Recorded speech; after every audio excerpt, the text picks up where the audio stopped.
Hello everyone, আজকে আমার 30 day mini blog চ্যালেঞ্জে ডে 7। তো মিনি ব্লগগুলো কেমন লাগছে অবশ্যই জানাবেন, লাইক কমেন্ট শেয়ার কিন্তু করতেই হবে। আজকে সকালে উঠেই প্রথমে একদিকে চা আর একদিকে রান্নার জোগাড় চাপিয়ে দিয়েছিলাম। তারপর এদিকে ভাবলাম আজকে ফ্রিজটা পরিষ্কার করি। একটা গোটা মাস হয়ে গেছে ফ্রিজটা পরিষ্কার করা হয়নি। ফ্রিজ যাওয়ার সময় যেহেতু দেখে গেছিলো, তাই এসে আগে ফ্রিজটা চেক করে নিচ্ছে কেমন পরিষ্কার করেছি। যাই হোক, সার্টিফিকেট পেয়ে গেছি।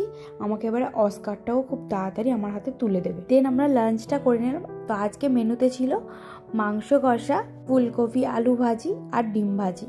সন্ধ্যাবেলা একটু বেরিয়েছিলাম আমরা দুজনে।